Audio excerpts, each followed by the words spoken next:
Good evening, everyone, and welcome to our February meeting for the Policing Advisory Commission. Just as a reminder, if you're not on the commission, we just ask that you please mute your microphone unless you're speaking. You're also welcome to turn your videos off because we will be recording this session and that'll get posted on the PAC website. So sometimes, even if you're comfortable with it, just having fewer guests with their videos on just means that we're able to see all the different commissioners as well, so we can get it all in one screen. If you'd like to, please go ahead and introduce yourselves in the chat. We ask that you introduce yourself with your name and if you have an organizational affiliation, which organization you're representing. Generally at these meetings, we only have commissioners speak since there's so many of us. We want to make sure there's enough time to go around. It's really great to see all these different community members on the call. So we're really, really excited you're here. Feel free to insert your thoughts and comments into the chat. While that does not get put into the public record, we will sometimes go ahead and save that for our personal files. And so unless in the unlikely event that someone files a Maryland Public Information Act request specifically for our internal files and this gets caught up in that, that should not be captured in anything public.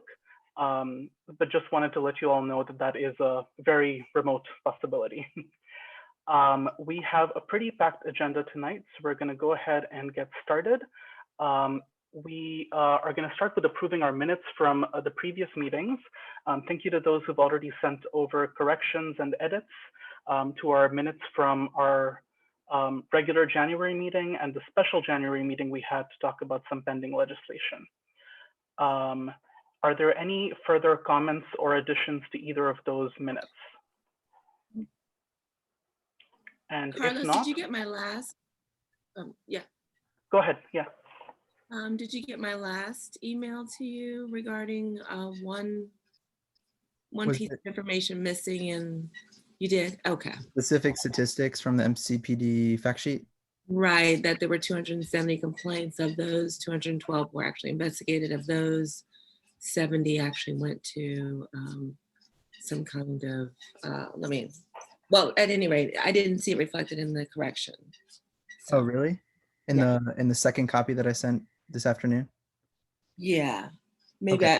But if it's in there, it's in there. So I thought I put it in there, but I will double check and make sure that those are the approved minutes that go onto the website. Okay, thank you. Yeah. Thanks, Carlos. Any others? I was going to move to adopt both sets of minutes. Excellent. Is there a second? And all in favor, please indicate yes with your raised hands. Aye. All opposed? Any abstentions? Excellent. So the minutes are approved. Next item we have is the letter to the County Council endorsing Bill 3420. I must apologize, Dalvin and I have not had a chance to put that together yet.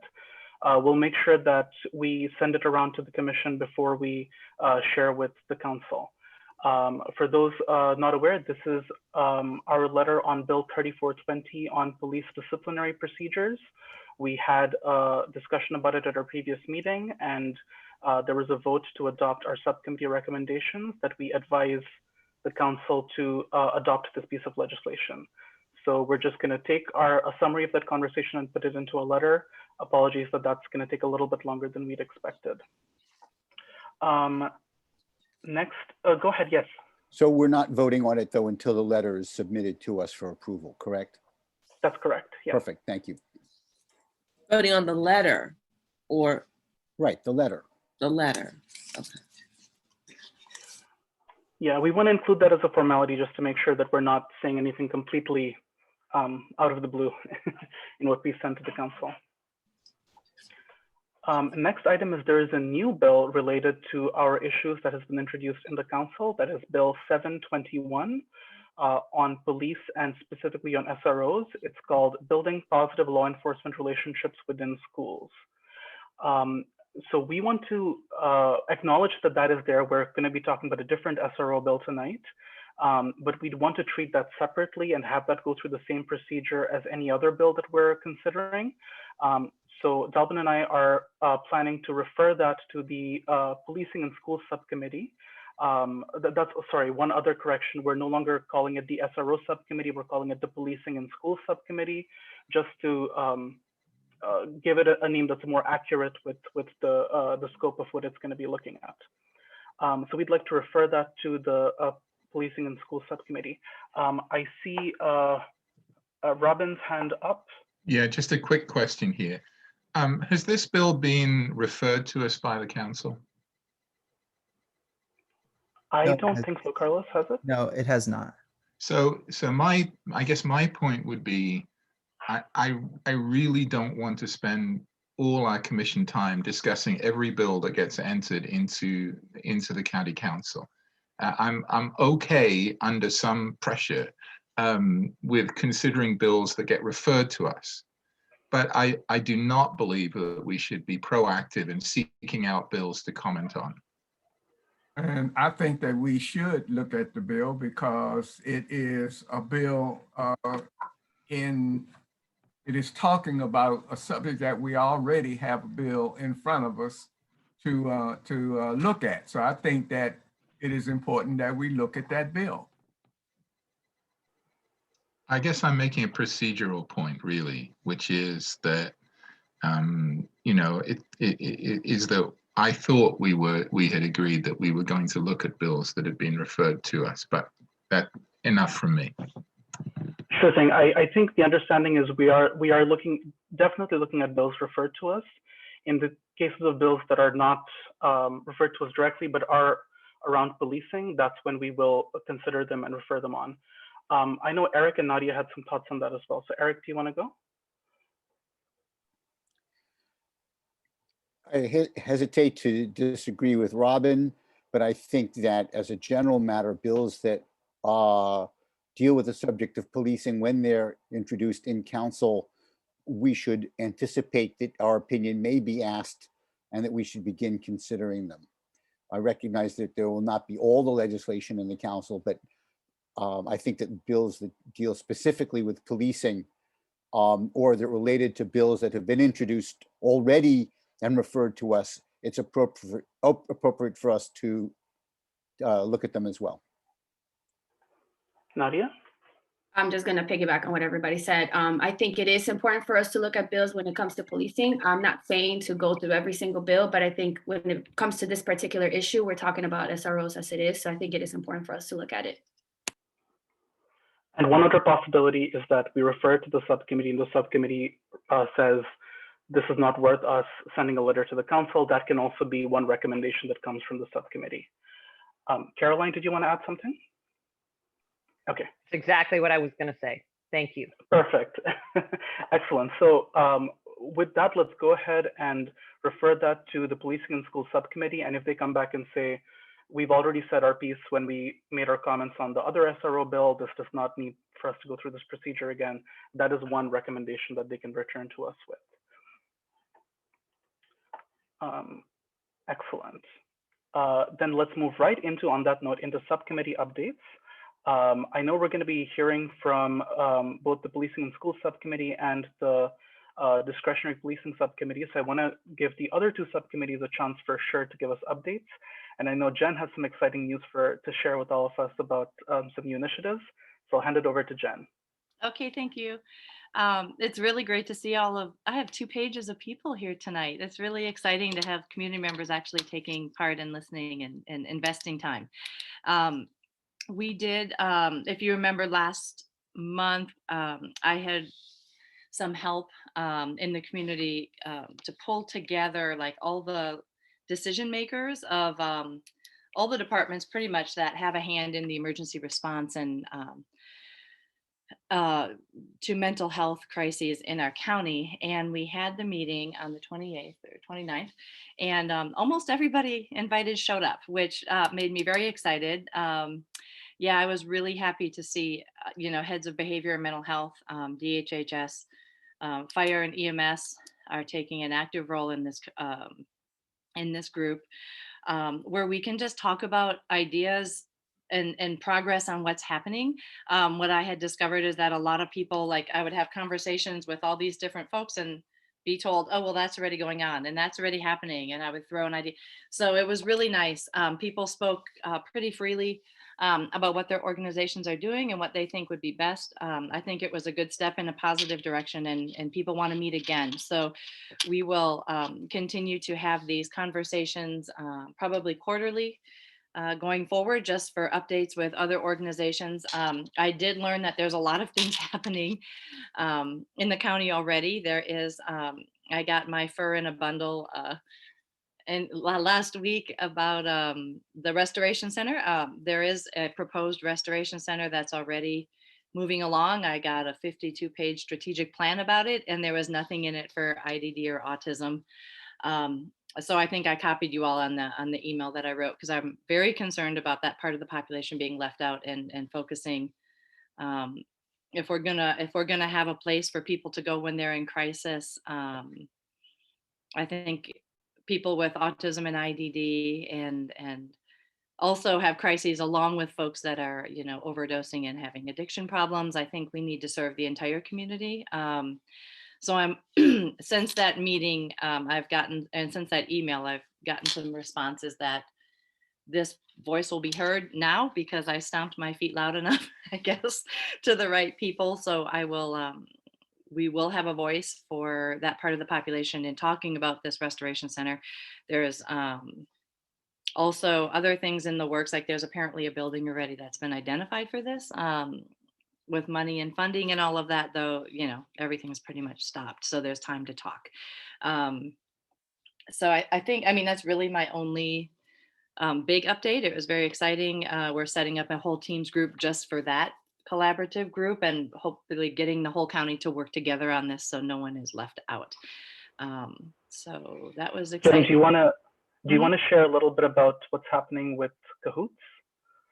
Well, I don't have a whole ton, except that I'm going to be sure to be in on that training. And Dr. Santiago actually asked me what other autism groups or other groups that deal with folks with IDD should be in on that Cahoots training, which he is arranging for the spring, from what I understand. Dr. Santiago is the head of, I'm going to not get this title right, but Susan, maybe he's the head of mental and behavioral health for DHHS for the county, I think. Is that something close? Yeah. Yes. So he was wonderful and very forthright with his stuff. So I've been able to communicate with him after the meeting and be able to, be in with that Cahoots training, which I think is super important for all of us to learn more about how that works and the collaboration between the groups. So can you explain just briefly, for those who don't know, what Cahoots training is? Yeah, I know very basically. That's it. Oh, did you want to, Dr. Robin? Because no. You've been in closer contact with them, but I think there are probably people listening who don't know about it at all. So. Oh well, from what I understand of it so far is that it's a very it's a training program where you can train people to be responding to these emergencies and mental health crises, and they don't have to be police officers, and they don't have to be certified therapists. Like a LCSW. You can. Right. Other folks in the community can get this training, which I'm dying to get, to be able to respond in situations if law enforcement or crisis intervention, a specific titled person is not available. So the more people that can respond to these types of emergencies, especially if it's a known person, like in my community of, several hundred adults, I would feel very comfortable if I was trained, responding, because they would recognize me and they would know me as a comfort person that has helped them in the past. Mm-hmm. And I don't come with any scary equipment or, something that can be perceived as scary. So that is, I'm thrilled with, being able to be in on that training. I also, just for the record, signed up for First Aid Mental Health because the Primary Care Coalition is offering it for free. So I can send that link around too, if anybody wants to take that. That's valuable. But yeah, so that is, that's our committee update. I will definitely keep everybody in the loop with emails and, between meeting kind of updates. If you have specific questions, just let me know. And if anyone in the community, I haven't been watching the chat, but if there's anything in there for me, I will go back and look through now. What I will add, I'm also on the subcommittee, is I think what's really amazing about this group Jen has pulled together is there's really great work happening already. And a lot of us didn't know that the county was already reaching out to the people doing this Cahoots program. It's this really great harm reduction program that's gotten national attention. So, you know, a lot of us were here thinking, you know, we need to do that here in Moco. And then with this great group that Jen has pulled together, it's like, oh, that's already happening. So it's like, oh, that's great. Let's make sure we all tell each other about the good stuff we're already doing so we can, you know, not recommend things that are already happening. So I'm really excited to see where that group goes. And I'll also add, Madam Chair, one of my friends from grad school actually participated in the creation of the Cahoots model. So I can co-sign that they are amazing. And it's honestly a lot of what you're already doing, Jen. So give yourself some credit for that, because I know it's hard to see sometimes the work that we do, especially with that population, right? Like it's just really, really hard, but yeah, I take calls every day, you know, crisis calls just with my families. So yeah, but I would love more training. You know, I'm just a psychology major, so I will be thrilled to learn more and have more tools in my toolkit in the meantime, while we're trying to figure out what the right, you know, best plan is. So thank you. And thank you, Shabab, for those kind words. Excellent. Alicia, if you're talking, you're muted. I just saw Alicia talking and I didn't. I'm sorry. Can we all avail ourselves I don't of that know training, or any dates or specifics, but I gave him a bunch of groups. So I definitely will. I'll make a note to email him that the commission is interested in taking that training. Is that an accurate statement? Everybody interested? I am. Maybe what I was thinking, at maybe when we are able to get back together as a commission, and we still need to finish up some graduation things at the academy, that we might have somebody from that group to come and speak to the group, as well as the fact that we might want to take you know, when somebody has a heart attack, how you do the defibrillator trainings, and defibrillator training, because when you would respond to that, to a person who is in crisis, they may also go into cardiac arrest and may need to have some way to stimulate that until the correct help gets there. So those are some things to put on the burner for back in the time. Yeah, thank you, Vernon. Good idea. Just real quick, I am a CPR and AED certified instructor through American Heart Association. So when we all come back together, if it's something we're interested in, there's a student to instructor ratio. So we can set that up easy. I can make sure that gets taken care of if that's something everybody's interested in. And get I love that, Kate. I missed it. Yeah, thank you. Kate, whatever we can put in your. Excellent. And thank you, Eric, for sharing the link to the training offered in Arlington. Does anyone from the Hiring and Discipline Subcommittee have any updates?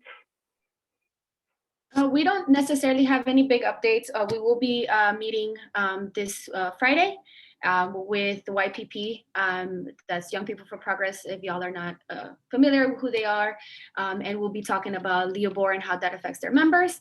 We'll also be having a conversation with Captain Coquinos about what the training looks like for unmarked officers. There are lots of questions that the Hiring and Discipline Subcommittee has in terms of what turned out in Gaithersburg with Kwamina's murder. And so we're kind of doing follow-up. And so thank you so much, Alicia, for a lot of the initiatives that you're doing there. And Eric and Caroline, we've been meeting a whole lot and talking to a whole lot of people. So gathering as much information similar to what Jen is saying to see what's happening already on the ground.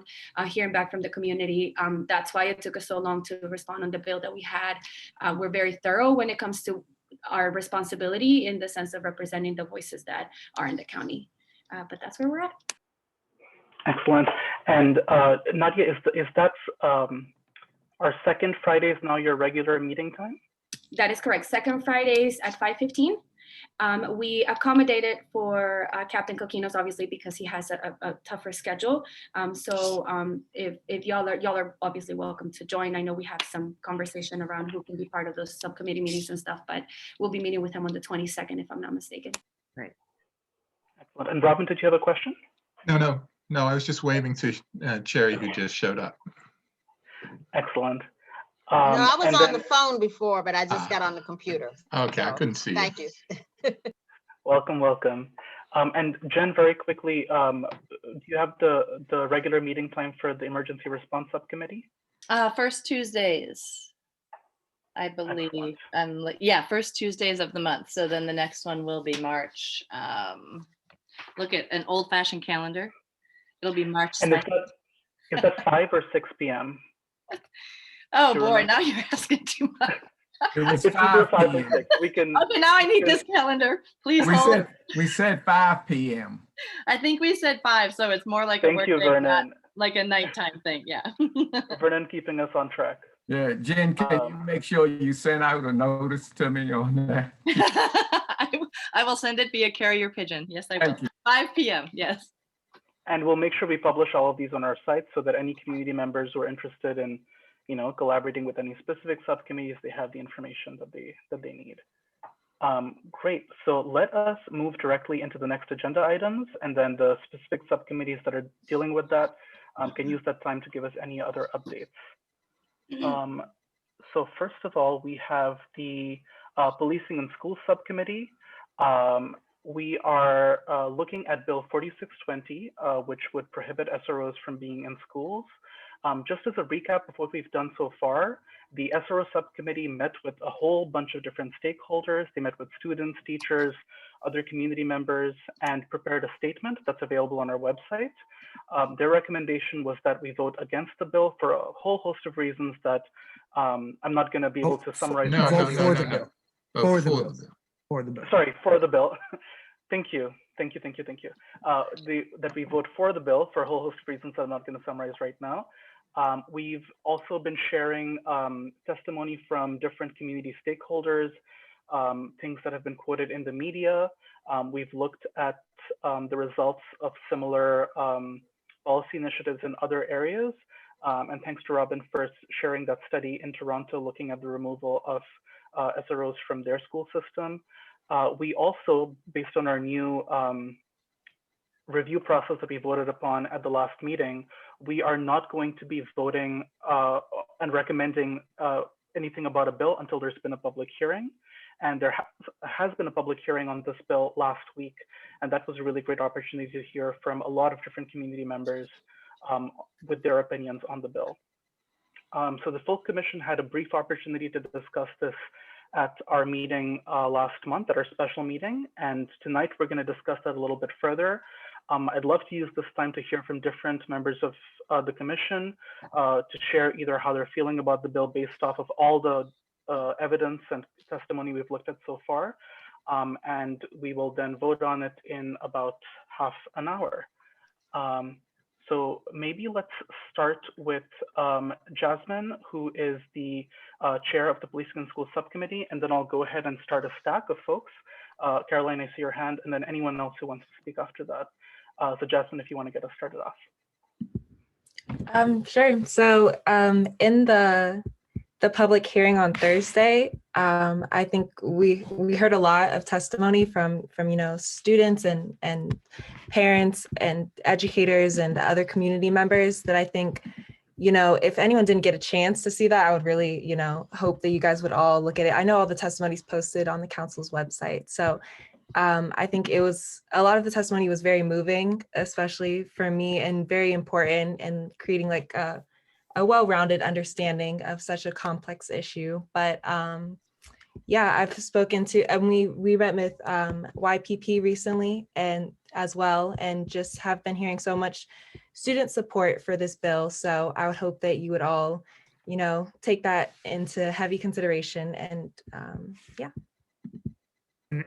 If I may add, Madam Chair, because we also met with the with the folks that drafted the Reimagining Safety Task Force report, because as you guys know, they released their final report on Thursday at 7 o'clock before the public hearing. And we had been in communication with them as they were drafting the report, because we wanted to hear just, you know, what information they had access to, what information they had gotten. Carolyn Sturgis was fantastic in making sure that she communicated with us.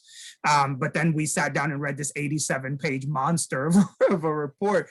And in there, they clearly stated out their recommendation for this bill in utilizing the $2.9 million in savings to use as it's appropriated in this bill. And I think for Jasmine and I and Jerome, because Jerome met with YPP also a few months ago, for us, it was important not just to hear from students, but it was also important for us to hear from adults, right? So we sat down and we spoke to teachers. We also spoke to parents from MCC-PTA, and that was key for us too, because I think sometimes, and you know, as I'm a parent myself, sometimes like we have to hear from students, but we also got to hear from the parents too, because I think the parents have different fears, right? And I think you kind of hear those, and we wanted to hear from them.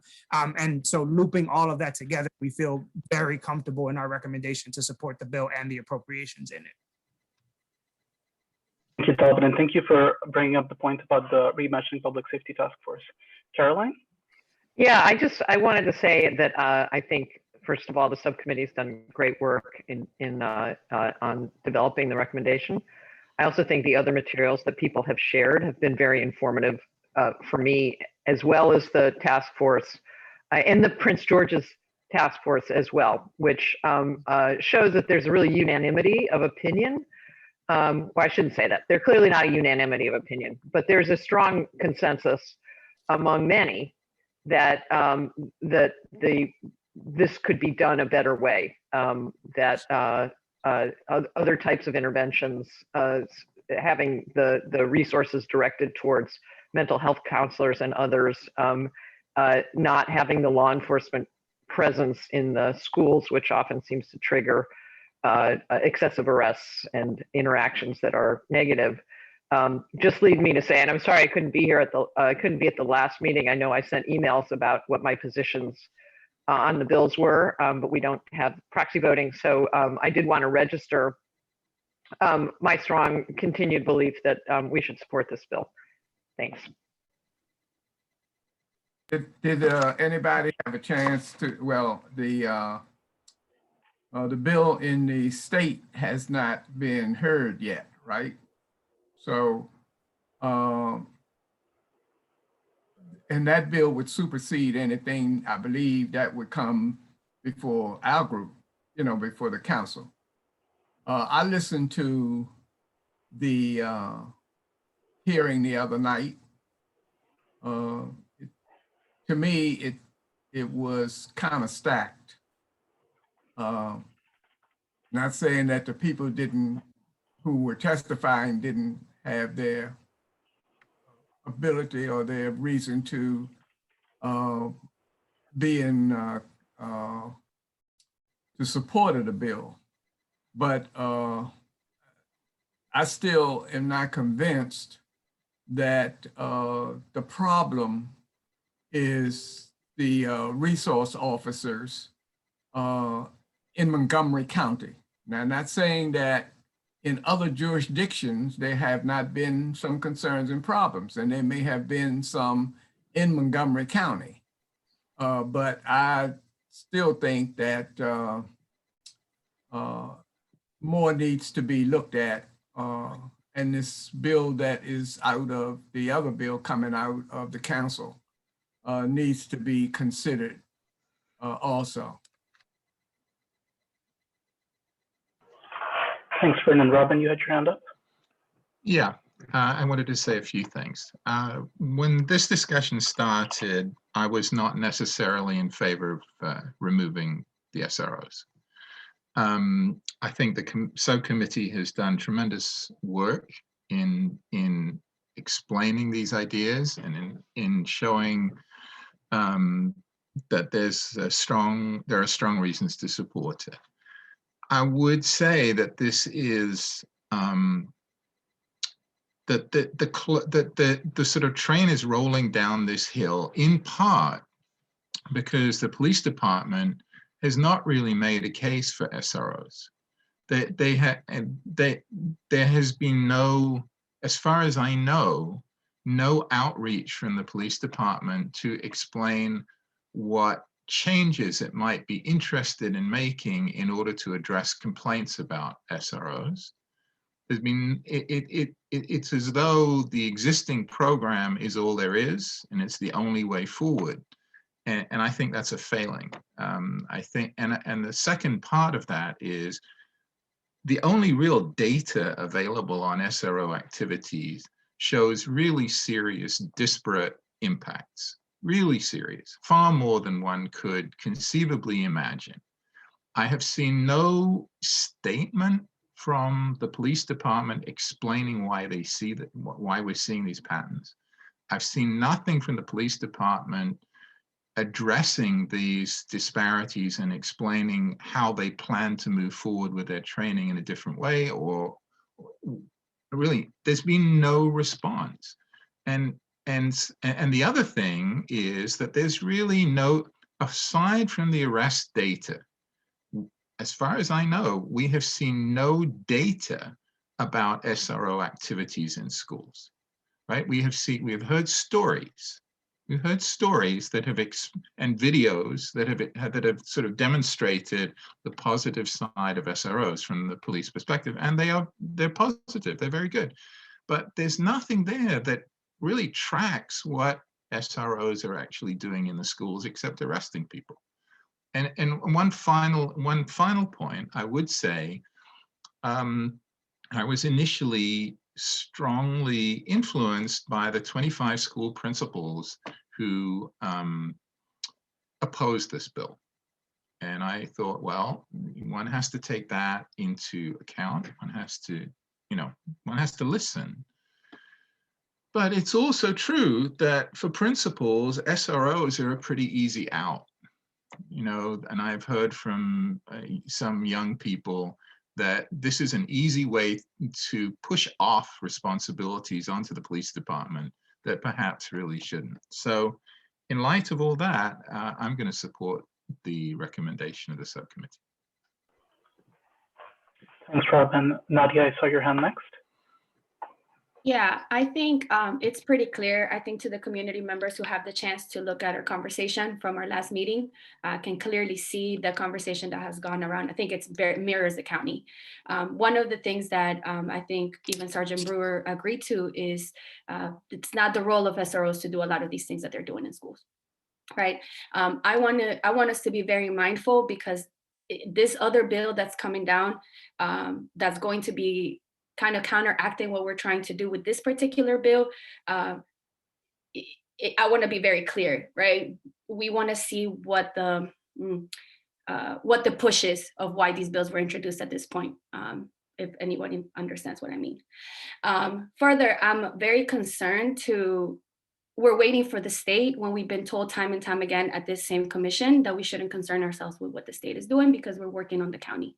So I would push back very respectfully and say that, well, it is our duty to do something with the county. We've heard from Jasmine, we've heard from the subcommittee, we've heard from young people, we've heard from principals, we've heard from parents, we've heard from community members, and time again, it is echoed that we absolutely need to support this particular bill. We also want to talk about the principal voting process. It was not complete. They weren't really in discussions with students yet. I want to be very clear about that.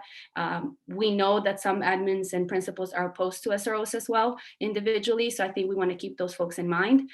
So I don't want to mute anybody's thought or anybody's perspective, but I want us to be mindful that these decisions are being made for our young people and are being made for the future of our county.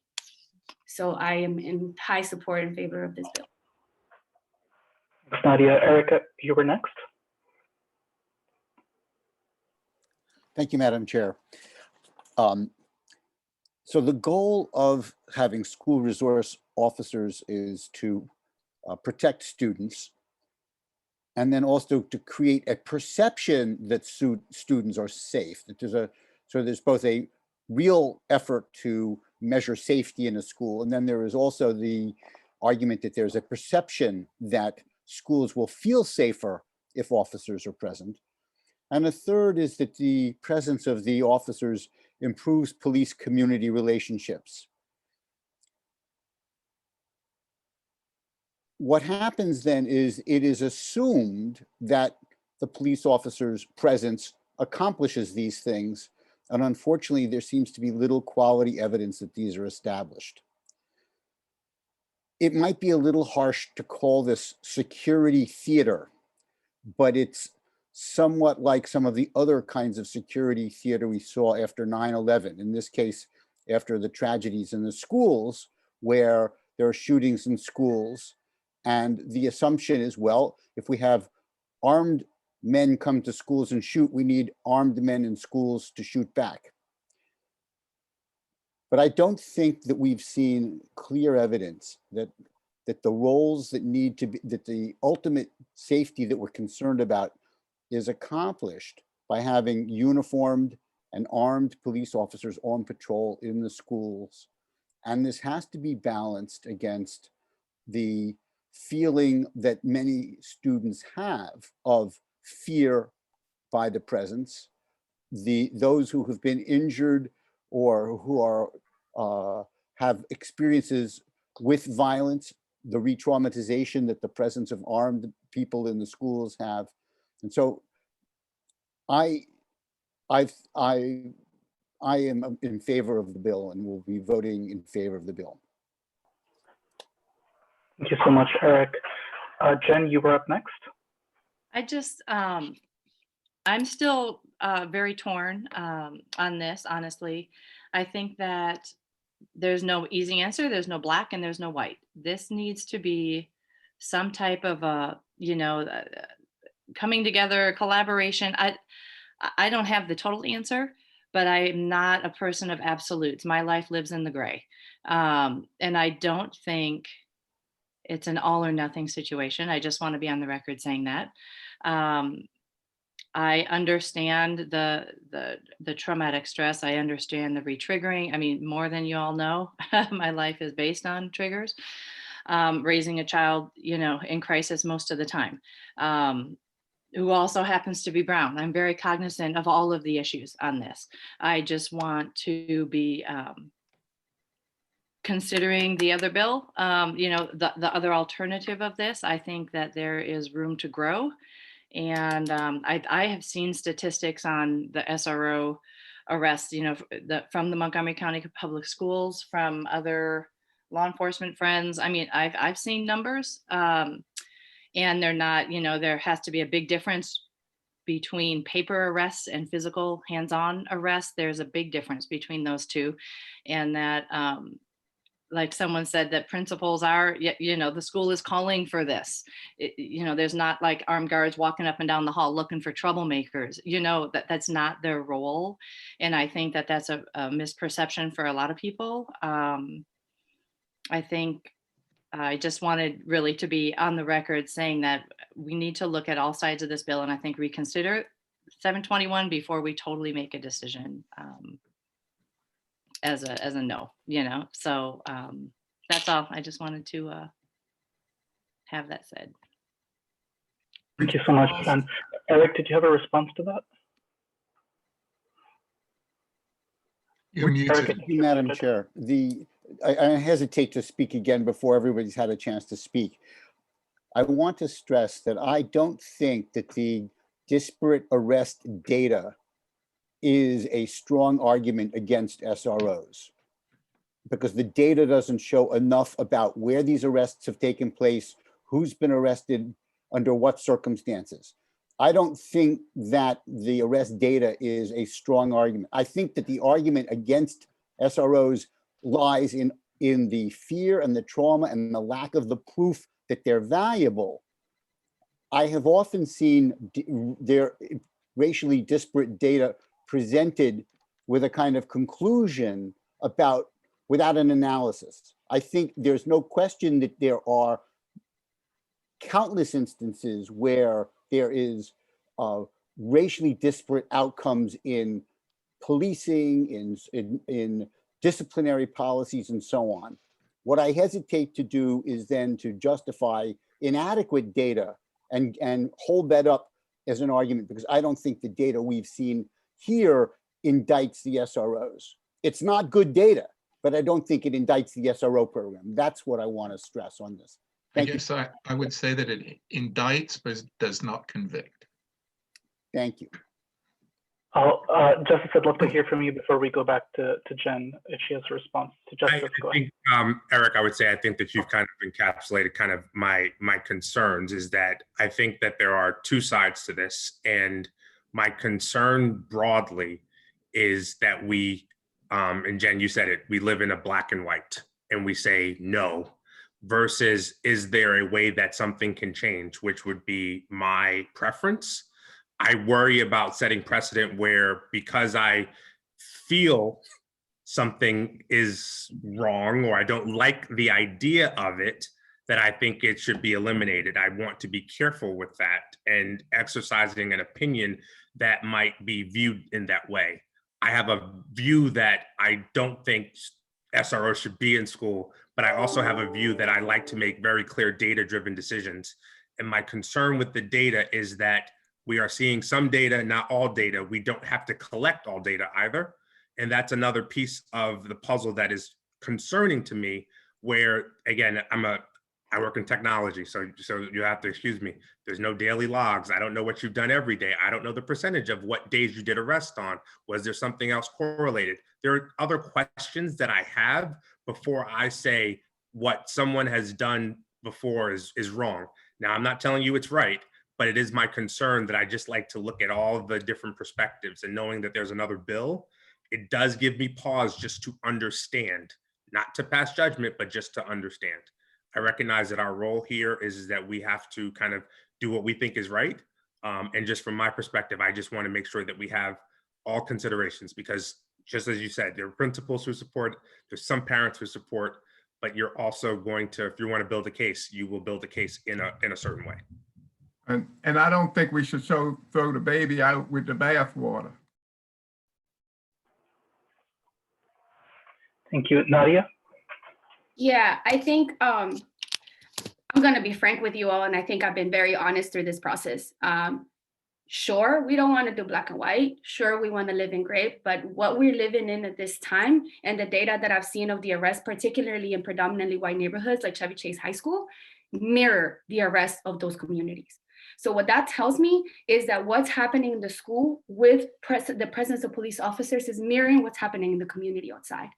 I understand data-driven, we have to look at numbers. I get that. I'm a person that grew up on knowing that those numbers are people, and I encounter those people every single day.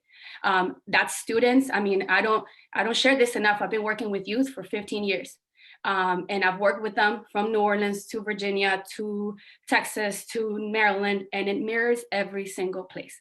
I will tell you this, that while there are some students, and I've said this before, well, there's some people that share, you know, we got the Einstein SRO who comes and plays in the jazz band. There are places for our officers to volunteer outside of the role of being an officer. Without being armed, without being in uniform, because the uniform itself is a trigger for a lot of young people.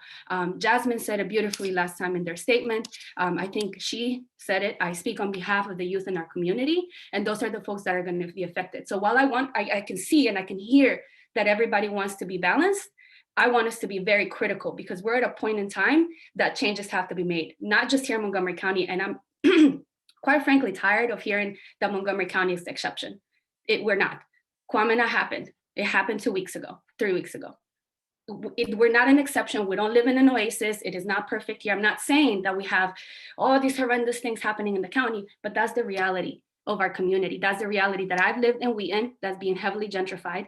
That is the reality that Langley Park goes through, that's at the border, right? There's so many things that are happening in our community. I want us to be really careful. If y'all want to be in a gray area, that's fine, but we can't stand in the way of progress. That's not going to happen. And in fact, when I hear our young people crying, when I hear our young people terrified, when I hear young people scared of going to these spaces where these police officers could serve as community volunteers. There are spaces for us to do that. I volunteer in schools. I know Jen does a lot of that as well. I know a lot of us do that. So there are places for mentors. There are places for that. That doesn't mean it has to be a person in a uniform with a gun in your school. Thank you, Nadia. Just want to use privilege to share some of my own thoughts. I would welcome everyone to be critical of the data a little bit, in the sense that from my time doing policy research, I know that studies on young people below the age of 18 are challenging to do. Studies on people that are not cisgender, heterosexual white men are really challenging to do. A lot of the profession of psychology is based off of white college-aged men because that is the people that are available to be studied, right? So I just want to invite a little bit of critical analysis on this data is not there because this research is tough. And while I am so grateful that we've had, and thank you again, Robin, for sharing the data on Toronto, that it's not that the data is necessarily going one way or the other. In some instances, it's just really hard for marginalized communities whose experiences were never considered valid by the people who created research to use research to advocate for themselves. And yet there have been so many people in academia that have found ways to do that. So just want to invite everyone to hold that truth in addition to everything else we're discussing. I see Dalbin and then Sheree. Dalbin, go ahead. Thank you, Madam Chair. And I'll say this, before going to Ms. Branson, before we go to vote, if we removed the arrests, if we just removed that, right, you're still talking about specific trauma to Black and brown youth. And there is no way that we can say as a county that we're focused on equity and then dismiss as we're hearing this trauma from our youth, right? We had white and Black students. Last Thursday, we had white and Black parents. We had white and Black teachers, right? Share their experience, not even about just the arrests, but of students walking the halls and SROs maybe making a comment to them that was rooted in bias. We had issues with SROs making comments to a 17-year-old pregnant young girl who was just trying to get to her counselor, and the SRO told her that she needs to get back to class in a manner that is not appropriate for youth development. So, and this is not an attack on MCPD. This is not jabs on MCPD. I think we need to understand that, and we need to pull back from that, because even when we had the conversation last week, Sergeant Brewer highlighted also, and she agreed with what I said, MCPS as a body tends to lean on SROs for things that they should not lean on them for. And that is not acceptable to the police, that they are tasked with doing something that they are not, I'm sorry, they are not trained to do. And when we talk about trying to do something different, because this, I'd understand if this was a bill that was just removing SROs, there was nothing else, no appropriations, just removing SROs. But this bill is explicitly stating that they're going to use $3 million to do the things that are missing in our schools right now for our youth.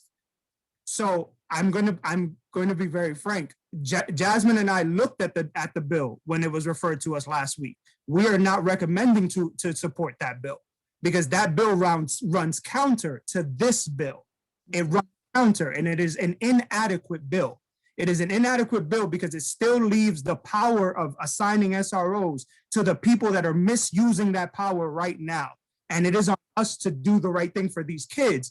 So I do not believe we're throwing the baby out with the bathwater. And I love that phrase. My grandfather used to say it all the time. I don't believe that's what we're doing, because there's specific appropriations here that would make a huge difference for our youth. So thank you, Madam Chair. Thanks, Dalton. Ms. Branson? Hi, yeah, I really wanted to pick up where Dalvin left off, even though he didn't know that's what I was gonna do. So it's good I followed you. I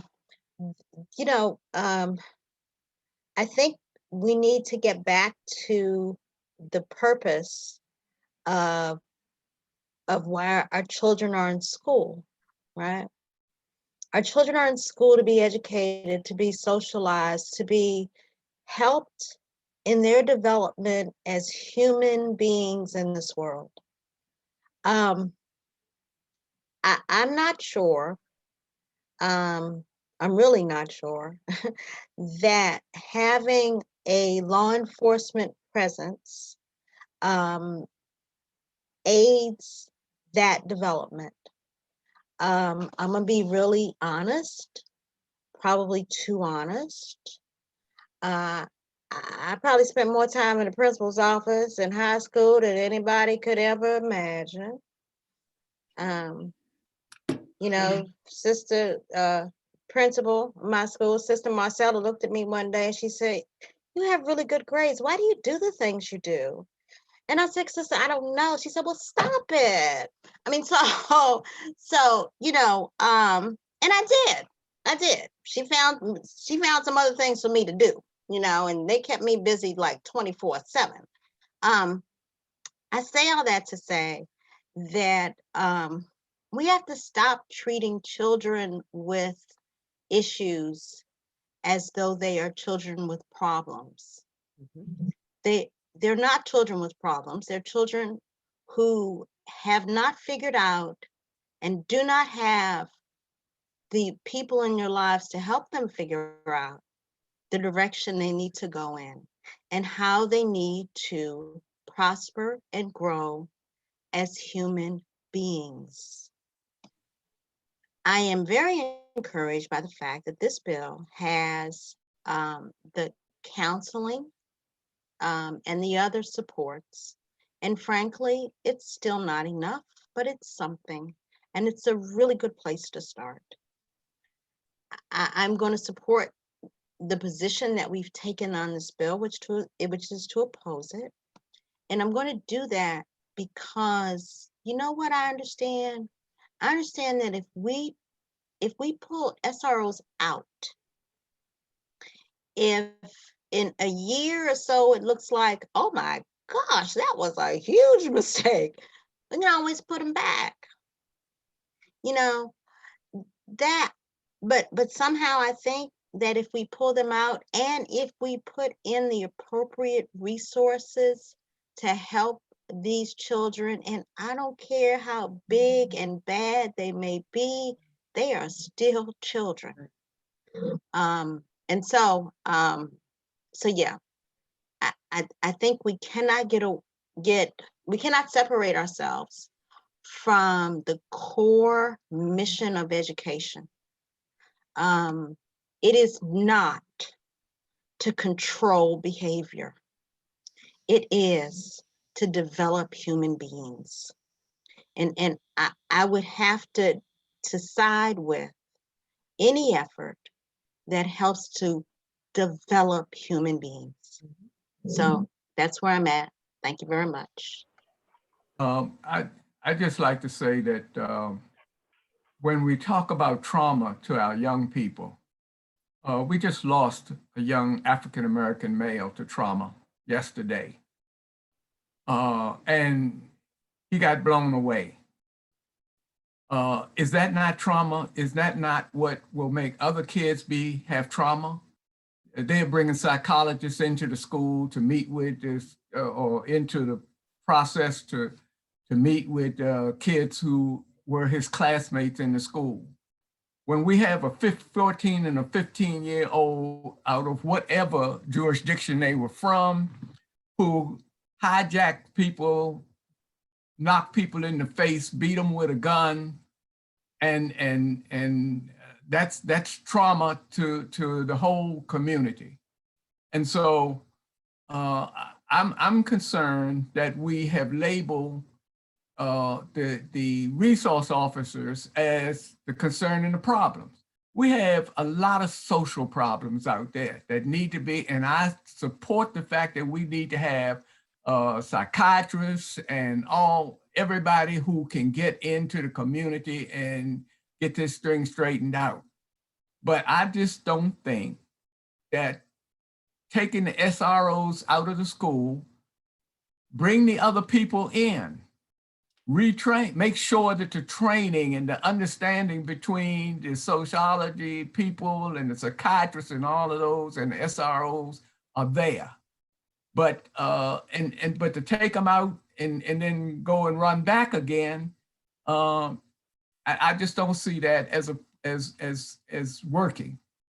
I had a sociology at my house when I was a kid. He was 6'3" and carried the right kind of tool to make me understand when I was messing up. And he would come to the school if necessary and make the right corrections in my behavior when I was out of line, and that was most of the time. So I'm a product of the public schools too. And we didn't have police in schools. But we had officers like Officer Friendly, those people who would come to the school. We had all of those kinds of support items in segregated schools where we didn't have the resources that they had in other schools. And so I am just not convinced that we need to throw the SROs out of the school system. Thank you so much, Mr. Ricks. I'm going to take 2 more comments from folks who haven't shared yet, and then we'll move to a vote. I've really appreciated everyone sharing their opinions. I imagine this might be one on which we're not in agreement, and we'll make sure that any communication that we send out externally reflects how many members of the commission are on board with our final recommendation. I have Alicia up, and then Jerome, and then we'll move to a vote. Yeah, thank you. Alicia, go ahead. Madam Chair. I'm just going to state that I'm very grateful for Nadia's comments, Dalvin's, and Ms. Branson's in particular, those comments. Having been I'm a former educator of 16 years, having taught children of all ages, high school, middle school, and elementary school. And I think that children deserve the opportunity to be students, to have a student life. And I could not even fathom an armed officer walking down the halls while I had been teaching. There's no way. They need the room to make those mistakes. And as part of growth, it's part of cognitive academic learning. Their cognitive skills are developing. And I'll share that corny factoid that's been shared with us by the American Medical Association. Young people, their brains, the frontal lobe that is involved in the decision-making process that does not fully develop until 25 years of age. They need that space and time to go through that development without an armed officer going up and down the hallways. And I mean, law enforcement officers, what they are primary and foremost is law enforcement officers. They're there to enforce the law. They're not part of the educational process. And I'm just going to end with the Office of Legislative Oversight's data that I just was floored. I'm sorry, I was floored. MCPS enrollment and school arrests by race, ethnicity, and gender. Blacks were 22% student enrollment in 2018 to 2019 and comprised 47% of school arrests for 2015 to 2019. Well, far and above any of the other racial and ethnic groups. I was floored by that.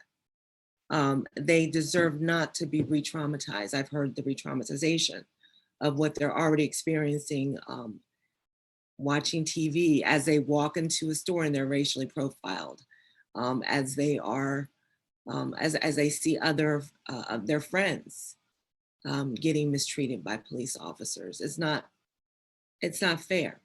It's not fair to their development and growth. So that's it. I'm going to defer to students foremost and on this issue.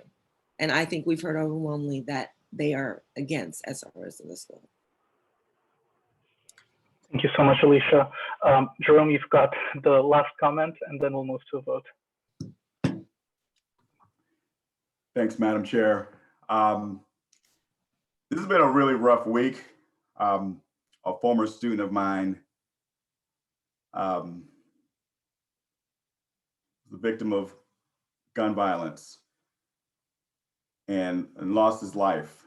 And Ms. Branson's comments really stuck with me. Life is precious. And as a teacher, a current teacher in MCPS,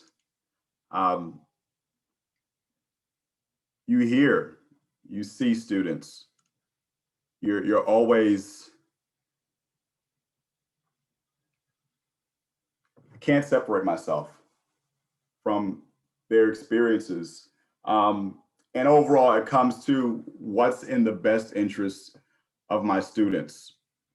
When I think about this bill, I'm gonna have a little son in a few months. What's in the best interests of my son who will go to MCPS schools? I think about my work as a teacher. I think about my wife, who's a school psychologist, and look at her work every day and say, we need more people like you, right? The fact that there's school psychs who were split between schools, and we have counselors, not enough of them. I mean, the data is so obvious. When I look at numbers, right? Black students, 275% more likely to be arrested in school than their white peers. Latinx students, 86% more likely to be arrested in school than their white peers. There's a problem. And if I can do anything in my power as a member on this commission to impact student experiences and take away the fear that they may feel walking into a school building when they're trying to get to my class, I mean, that's a problem. And so I do not believe that SRO should be in schools. And that is my position. And I'm going to stick by it, and I'm proud of that. Thank you so much for sharing, Jerome. Thank you to everyone for sharing their thoughts, for sharing their personal stories. Thank you especially to all of the community members who've been sharing in the chat. Let's go ahead and move to a vote. And just as a reminder, any communications we do from the commission as a whole will reflect the vote taken and the amount of people voting one way or the other. So with that, we are voting on the recommendations of the SROs for the policing from the Policing and Schools Subcommittee to endorse the bill. Just because we've had some confusion about for and against, a vote in favor of the recommendations is a vote in favor of the bill, which would remove SROs. So when we're voting yes or aye, that is to remove SROs. If you're voting nay, that is to vote against the recommendations of the subcommittee. So that would be against the bill. So we're not removing SROs. And as always, you can choose to abstain. Rather than doing a voice vote, I'm going to invite all members of the commission to go ahead and enter their votes into the chat box, just to make it easier for Carlos to track how each commissioner voted.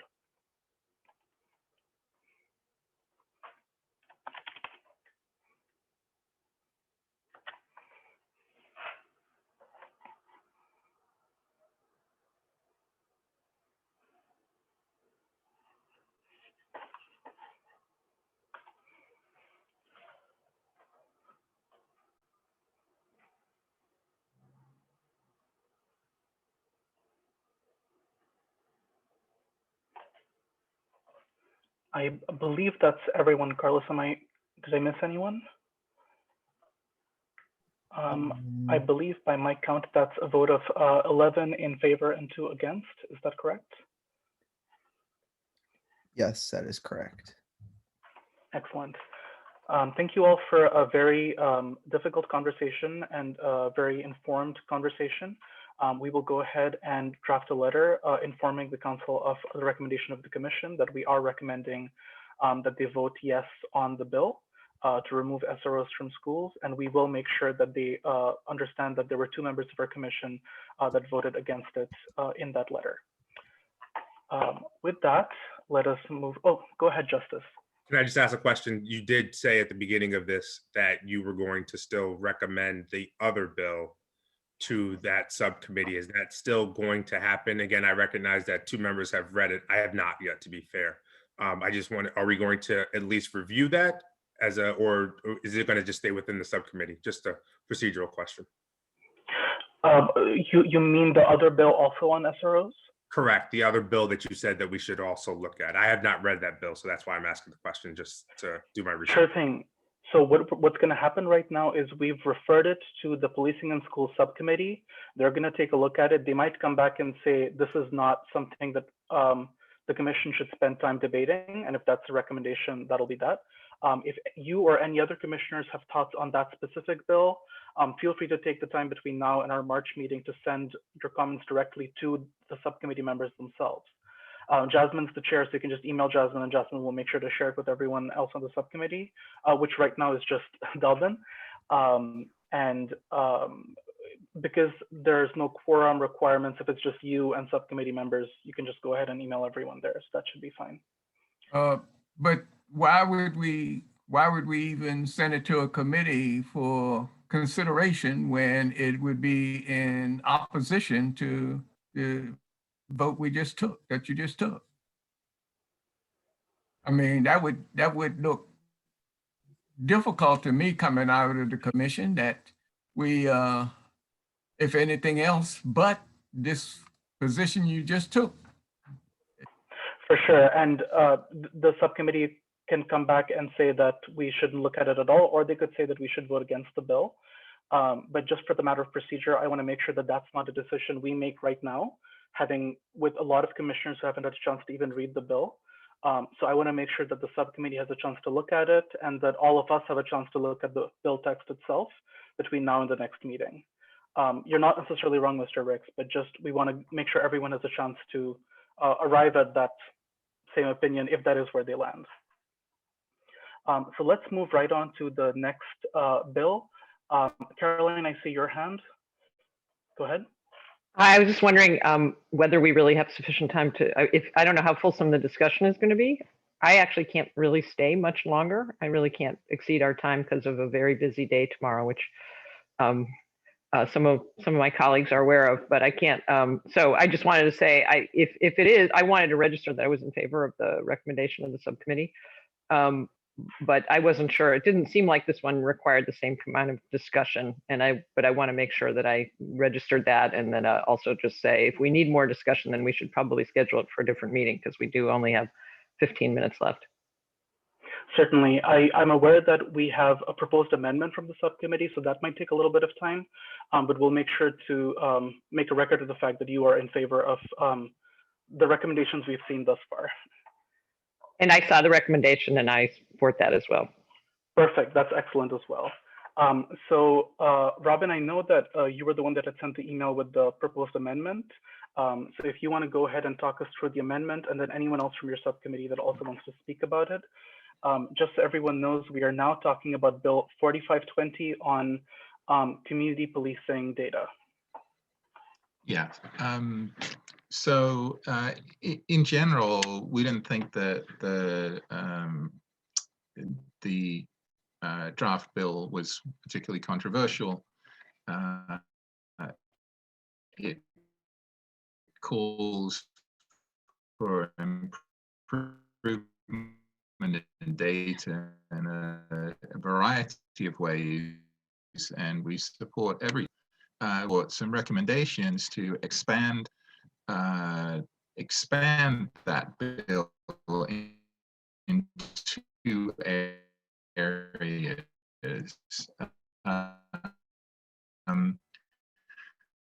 For viable official who's in charge of their data,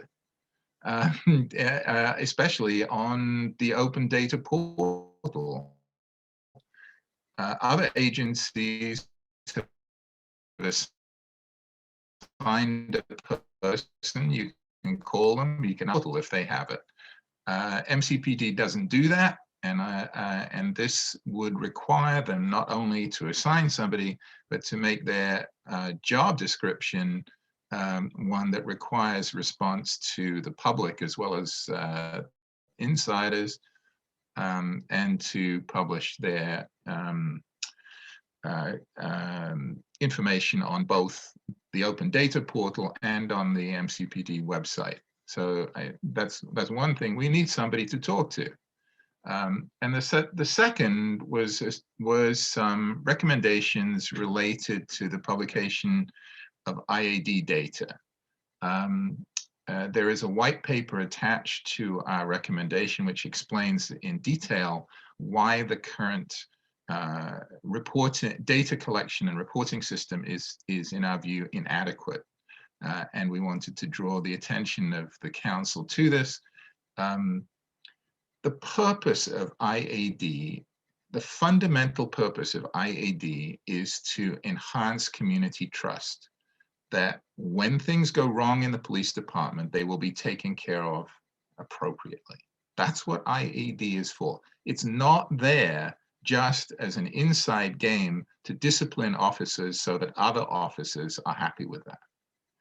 And the current data provided by IAD does not do that, because it does not clearly demonstrate what happens as a result of complaints.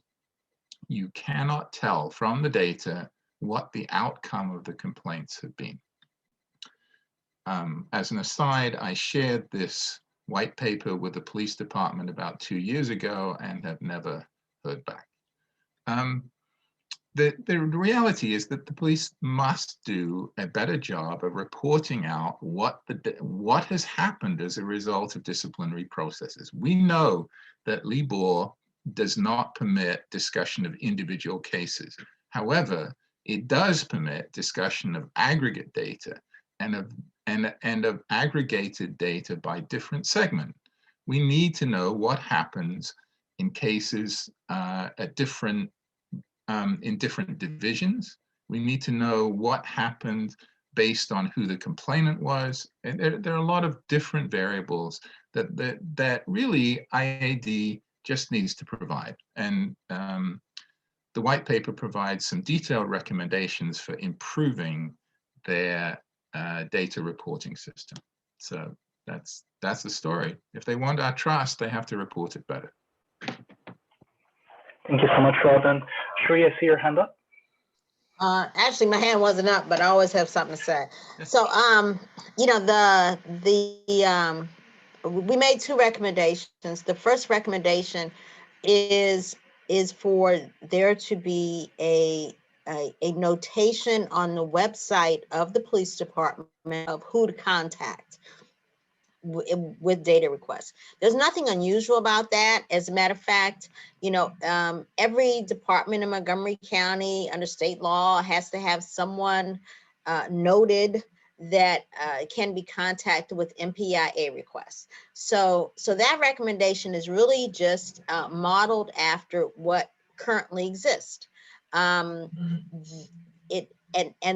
purpose of that is to really encourage accountability. If you don't know who you're writing to, if you don't know who to hold responsible, then you could just kind of languish out there having made the request and not really getting an answer. That is the purpose of that part of it. The second part of our request for amendment, it has to do with also accountability. You know, we're not seeking to have information about individual outcomes. I mean, data is not individual outcomes. Data is an amalgamation of big picture what happened. And I believe that the police department will say that it's already here. And they're probably right. It probably is already there. The problem is nobody can find it. Nobody knows where it is. And so if you marry those 2 requests for a designated contact person, as well as a more transparency about this particular IAD information, that's where I think, you know, what the council requested in this bill as far as data, I think is not controversial, and the Office of Legislative Oversight has, you know, this basically codifies the recommendations made by the Office of Legislative Oversight, and we are asking them simply go a little bit further right here. So I think this is well supported, and it's, you know, it's well grounded. And I hope you all can agree with it. Thank you. Thanks, Sheree. Robin, you wanted to clarify something? Just a very mild disagreement with Sherry, because I've dug through the data. I've downloaded data from all over the place, And I don't think they have the data. I mean, I really think that in some cases their data collection is so poorly designed that they can't answer basic questions. And I went over the data with then Lieutenant Koskinos, and he couldn't explain it either. So I think it's partly that there has been very poor outward-facing management, that they've not seen that a primary role of IAD is to reassure the community, that that's the primary role. And they haven't seen that, so they haven't bothered really to push that out there. But their internal structure, the structure of their internal database is a mess, and that causes more trouble. And I don't think they, maybe Kate can tell us, but I don't think they have any serious, any database analyst with serious capacity on the staff. I mean, tell me I'm wrong. Yeah, Go ahead. I'm unaware of any specific, Dr. Gaster, of any specific person that's their sole responsibility is to do that. And I see that can be a problem. I think, and again, please don't, this is my guess. Over the years, as data became, regardless of what type of data it is, whether it's IED or collection of information and stuff like that, I think it's just been appropriately or inappropriately, I think it was just piecemealed over the years. Yeah. And instead of kind of revamping it all at once. And again, I'm not a technology person, which is clear in the way I'm explaining it. But and it's an issue. I mean, we collect so much data just as a matter of, because I know a lot of this bill addresses arrests and identifying various demographics and arrests and stuff that we make. That's regulatory booking stuff that we have been recording for years. Because it's needed in other areas. So it's not that the data isn't collected. I think some of this data that's requested from this bill is there. I'm not 100% sure how it is maintained and then reproduced, but it's not as if it's not being collected or hasn't been for years, at least for the 18 years I've been on the department. Some data, I think, and I think some people addressed it with the previous conversation that we had. I just caution data without interpretation can be dangerous.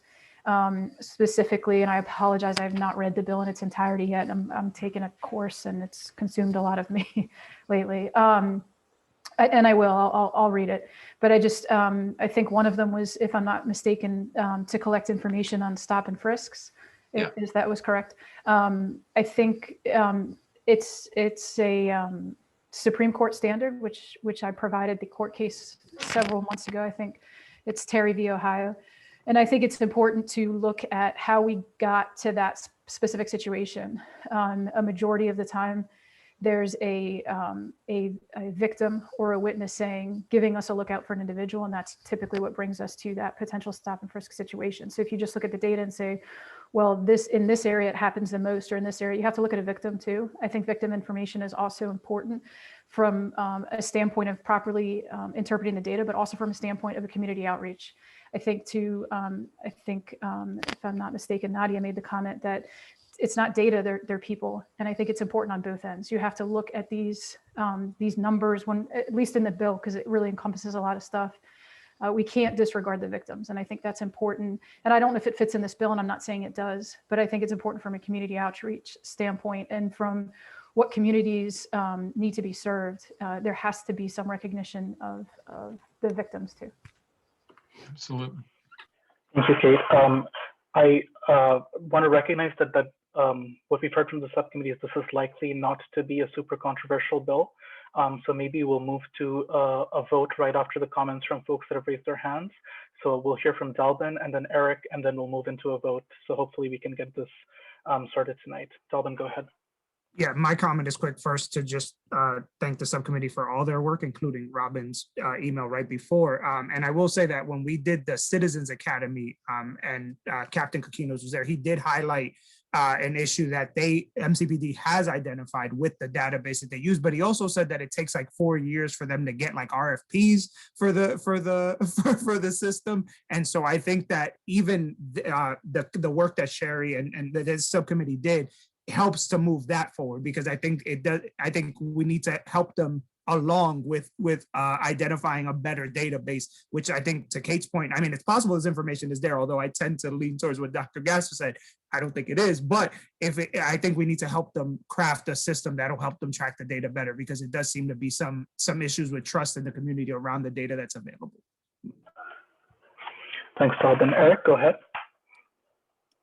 We have focused on the need of the community for the data. What I think is that the department needs better data for purposes of management and decision-making. And I think that this is a step in that direction. 10 years ago, when the Alcohol and Other Drug Abuse Advisory Council asked the police, what parts of the county are you making drug arrests in? Where are the DUIs located? They said, well, we don't keep that information. We can't answer those questions. They couldn't even analyze the county that they're patrolling about where the problems are, where they're making arrests or not. They couldn't do it geographically. How is that competent management for the deployment of your personnel? And I'm not sure that they are yet making management decisions based on data.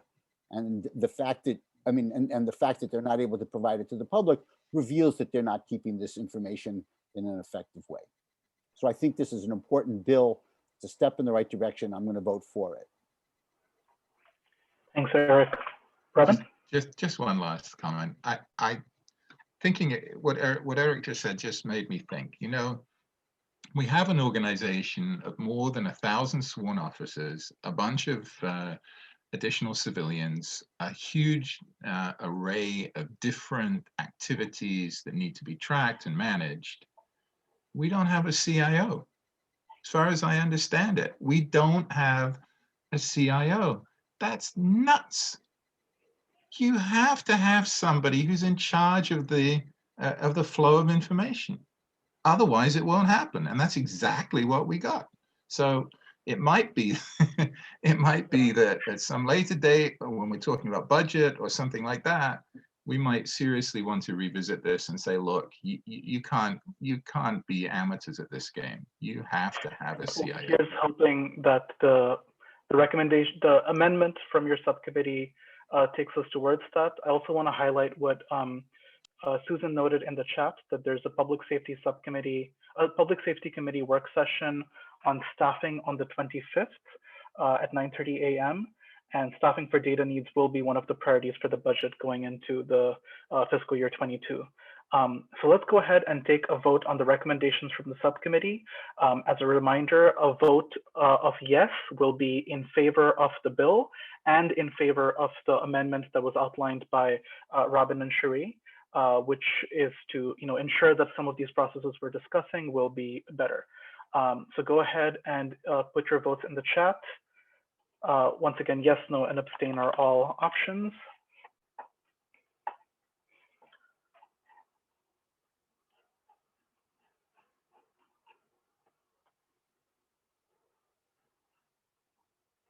I believe that is everyone that has voted, and that's a unanimous vote in favor. Excellent. I'm amazed that we were able to come to consensus on something given how controversial the topics we discuss normally are. Is there any new business?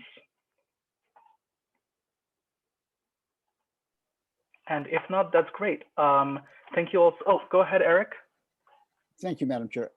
I'd like to suggest that between now and the next meeting, we consider adopting perhaps rules of parliamentary procedure as a way just to govern us going forward. And I will be proposing perhaps some language to you and Dalvin to bring forward at our next regular meeting. Certainly, I welcome that. Thank you so much, Eric. So let's go ahead and adjourn for tonight. Our next meeting is on Monday, March 8th, I believe. The advantage of having a February that's perfectly fits into the calendar. So see you all then. Have a good night. Thanks, everybody. Thank you.